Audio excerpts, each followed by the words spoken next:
Augmente-nous la foi. Luc 17, 3 à 6, Marc 11, 20 à 26. Dis, si ton frère a péché, reprends-le. Et s'il se repent, pardonne-lui.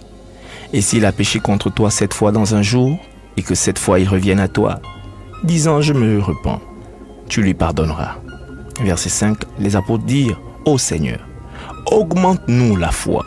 Et le Seigneur dit, si vous aviez la foi comme un grain de sénévé, vous direz à ce sycomore, déracine-toi et plante-toi dans la mer, et il vous obéirait. Alors, pourquoi les disciples lient-ils la foi au pardon? Parce que Jésus, dans son discours, parle de pardon et non de foi, au départ du chapitre. Premièrement, parce que le pardon comme la foi ont la même provenance, le cœur, ou si vous voulez l'âme ou l'esprit, selon les contextes. Alors, selon les contextes, le cœur, l'âme, l'esprit sont des mots interchangeables dans la Bible. La Bible dit que c'est du cœur que viennent toutes les sources de la vie. Proverbe 14, verset 23. Matthieu 12, 33 à 35.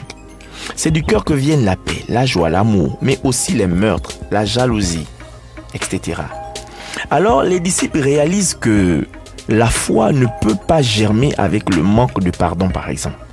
Même s'ils ont le même contenant, parce que la foi est agissante par l'amour. La main de la foi, le bras de la foi, c'est l'amour. Cette fois-ci, il ne s'agit pas de déplacer une montagne extérieure, mais Jésus leur parle d'une montagne intérieure. Et donc, ils réalisent que la tâche ne s'annonce pas si simple que ça, et qu'elle semble plutôt complexe. Ils demandent une foi plus grande pour faire face à leurs sentiments, à leur monde intérieur, à leurs convictions. Ici, il est question d'avoir la victoire sur tout ce qu'ils sont. Ici, il est question d'avoir la victoire sur tout ce qu'ils ont toujours été. Parce que, étant issus de culture juive, la loi du talion faisait partie intégrante d'eux. Œil pour œil, dent pour dent. Jésus apporte un message nouveau qui remet en cause toutes les informations culturelles, le background, leur arrière-plan théologique est comme revisité en un instant et il réalise que finalement, si certaines maladies ne disparaissent pas, si certains mariages sont bloqués et avortés, si certaines situations perdurent, le chômage par exemple, la fauche, la disette, la tristesse, les querelles des vies pauvres et sans saveur, c'est parce qu'à l'intérieur, ils entretiennent certains types de montagnes qui peuvent être appelées haine, rancœur, jalousie, avarice, hypocrisie, tromperie, malice, ingratitude, amertume, manque de pardon, vengeance, etc. Ils réalisent que les montagnes les plus dangereuses ne sont pas celles qui sont à l'extérieur d'eux, mais celles qui sont à l'intérieur. Et pour qu'une montagne extérieure se déplace, il faut que celle qui est à l'intérieur soit d'abord déplacée. Parce que selon Lévitique 17, le verset 11, l'âme de tout homme est dans la chair. D'autres versions parlent du sang. L'âme qui est le siège des émotions, des sentiments, de la volonté. Et le corps sont interdépendants. Cela sous-entend que si l'un est malade, l'autre sera affecté et vice-versa. Donc, il réalise que l'homme est esprit, âme et corps et que nous attirons à nous des événements correspondant à ce que nous sommes à l'intérieur de nous. Et c'est pas les médecins du monde qui nous diront le contraire.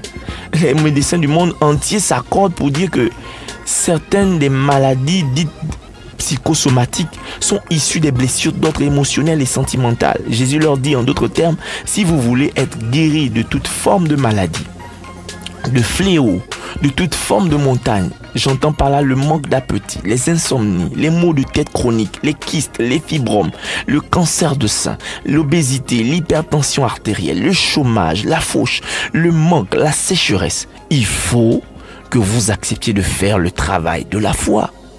C'est pourquoi il leur dit, si vous avez la foi, en d'autres termes, si vous acceptez de voir autre chose que la méchanceté subie dans votre esprit, et si vous acceptez d'entendre autre chose que les paroles dévalorisantes dans votre esprit, vous vaincrez des royaumes, comme ce fut le cas des héros de la foi dans Hébreux 11.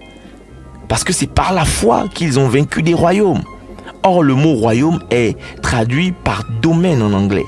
The kingdom, le domaine du roi. Or, ta vie est ton domaine. Donc, la première personne sur qui tu dois avoir la victoire, c'est d'abord toi-même. Alors, c'est quoi faire le travail de la foi? C'est accompagner notre foi d'œuvre. c'est faire l'exercice qui consiste à voir la libération des opprimés. Je m'explique. Les opprimés, c'est-à-dire des captifs que nous détenons dans nos cœurs. Parce que, souvenez-vous, la foi est agissante par l'amour. Et une foi sans les œuvres est morte, dit Jacques. Jacques 2, le verset 14 à 25. Galates 5, le verset 6. Donc, faire le travail de la foi, c'est en fait renvoyer libre tout ce qui était opprimé en nous. C'est accepter de guérir, premièrement. Tout ce qu'on a opprimé, ce sont les années qui semblent qu'on nous a volées. Tout ce qu'on a opprimé, ce sont les injustices que nous avons subies. Les moqueries sarcastiques que nous avons essuyées, dues à certains échecs. Tout ce qu'on a opprimé en nous, ce sont des abandons au moment où nous nous sentions le plus vulnérables, au moment où nous avions besoin d'aide, d'être encouragés, d'être portés, d'être soutenus, au moment où nous nous sentions à l'extrémité de l'épreuve. Tout ce qu'on a opprimé en nous, ce sont des paroles qui résonnent encore à l'intérieur de nous, comme un écho, et qui hantent nos nuits. Faire le travail de la foi, c'est deuxièmement renvoyer libre ce que nous avons aussi opprimé. Tout ce que nous avons opprimé, ce sont les injustices que nous avons causées et que nous devons réparer. Ce sont les différentes personnes innocentes que nous avons liées depuis des années dans nos cœurs et que nous avons mises dans la prison que nous nous sommes fabriqués quelque part dans notre esprit. Les disciples disent à l'unisson: augmente-nous la foi. Augmente-nous la foi. Parce qu'ils réalisent que la croissance de la foi est conditionnée par la vertu qu'est le pardon. Qu'il lui-même doit connaître tout un processus dans un cœur pour être effectif. Parce que le pardon en lui-même n'est pas seulement le regret d'un acte et le fait de s'en excuser, mais il nécessite la réparation des actes. Si tu confesses et si tu te détournes de tes mauvaises voies, tu obtiendras miséricorde. Donc ce n'est pas tout de confesser, mais il faut se détourner. Et c'est cela la repentance. Changer véritablement de mentalité. Proverbe 28, le verset 13. La version Bible expliquée dit que rien ne réussit à celui qui cache ses fautes, mais celui qui les avoue et y renonce est pardonné. Zachée le publicain, par exemple, a restitué tout ce qu'il avait volé. Il y a des choses que nous avons volées à des vies. Et quelle que soit notre bonne volonté, nous ne pourrions le leur rendre. Mais notre attitude peut parler plus fort que tous les cadeaux et les mea culpa. Je parle ici d'un réel changement, bien-aimé. Dans d'autres sens, c'est aussi la libération dans nos cœurs des sentiments de vengeance, de haine pour celui qui a été offensé. Il doit passer un processus de guérison. Ceci, effectivement, prend du temps. Mais celui qui a été offensé doit aussi accepter de passer par le processus de guérison qui lui demande du temps. Oui, comme certains types de blessures profondes ont besoin du temps pour se cicatriser. La personne blessée a parfois besoin du temps pour être guérie. Le pardon peut être accordé, mais le processus de guérison nécessite du temps pour certains types de blessures. Parce que si la plaie n'a pas été bien cicatrisée, il suffit d'un événement pour faire ressurgir des douleurs passées. Les disciples qui sont conscients les disciples en sont conscients en réalité et ils disent à l'unisson: Seigneur, augmente-nous la foi. Augmente-nous la foi, c'est donne-nous plus de compassion pour le prochain. Augmente-nous la foi, c'est rends-nous plus miséricordieux. Augmente-nous la foi, c'est donne-nous la capacité de pardonner l'impardonnable. Augmente-nous la foi, c'est accepter d'être libéré de son passé. Parce que sans elle, des miracles ne peuvent se produire et des montagnes ne peuvent se déplacer. Il est écrit: voyant la foule, Jésus ému de compassion pour elle, parce qu'elle était languissante et abattue comme des brebis qui n'ont point de berger.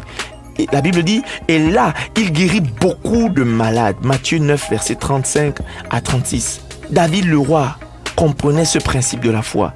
Il dira à ce sujet: c'est lui qui pardonne toutes mes iniquités et qui guérit toutes les maladies. Le psaume 103, le verset 3.